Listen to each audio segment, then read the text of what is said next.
অনেক দিন হলো আমার এই ফ্লাক্সটা ভেঙে গিয়েছে, তবুও আমি কিন্তু এটাকে ফেলে দেইনি। এটাকে আমি একটা কোনো কাজে ব্যবহার করার জন্য রেখে দিয়েছিলাম। আজকে যেহেতু আমার অফিস বন্ধ, ছুটির দিন, তাই চিন্তা করলাম আজকে এটাকে কোনো একটা কাজে লাগানো যাক। একটু খেয়াল করলে দেখবেন আমি এখানে তুলির বদলে একটা ফোম শিট ব্যবহার করছি রং করার জন্য।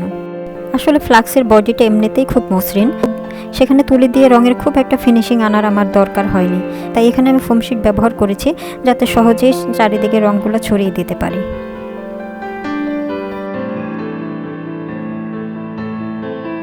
কেউ যদি কোনো হ্যান্ডিক্রাফট তৈরি করতে চান বা বাসার কোনো পুরাতন কিছু নতুন রূপ দিয়ে ব্যবহার করতে চান, সেক্ষেত্রে কিন্তু কোনো নির্দিষ্ট নিয়ম নেই। আপনি যা শুধু আইডিয়াটা ধারণ করতে পারেন, তারপর বাকিটা সম্পূর্ণই আপনার উপর ডিপেন্ড করে। আপনি কিভাবে পুরাতন একটা জিনিসকে নতুনভাবে ব্যবহার করতে চান, কীরকম রং দিতে চান, কীরকম ডিজাইন করতে চান, সব কিছুই কিন্তু আপনার উপর ডিপেন্ড করবে। আর এক্ষেত্রে রঙের ব্যবহার তো আরও সহজ।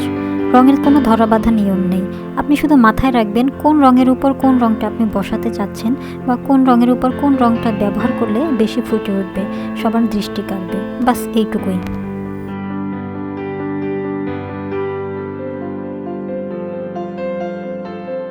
আজ পরিবেশটা অনেক সুন্দর, বাইরে অনেক বাতাস।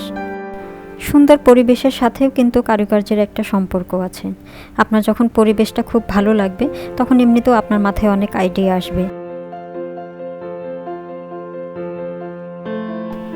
ফাইনালি আমার রং করা এবং শুকানো হয়ে গিয়েছে। এখানে কিন্তু আমি পাতার ক্ষেত্রে হলুদ এবং সবুজ দুটো মিক্সড করে ব্যবহার করেছি। এবার সাজানোর পালা। আমার বাসায় কিছু আর্টিফিশিয়াল ফুল ছিল, এজন্য আমি ফুলগুলো এখানে ব্যবহার করেছি। আপনাদের কাছে ফুল না থাকলেও ফুল ছাড়াও কিন্তু এটা যে কোনো জায়গায় সাজিয়ে রাখতে পারেন। ড্রয়িং, ডাইনিং কিংবা বেডরুম, যেখানে আপনি এগুলো সাজিয়ে রাখেন না কেন, আপনার শখকেই কিন্তু প্রকাশ করবে।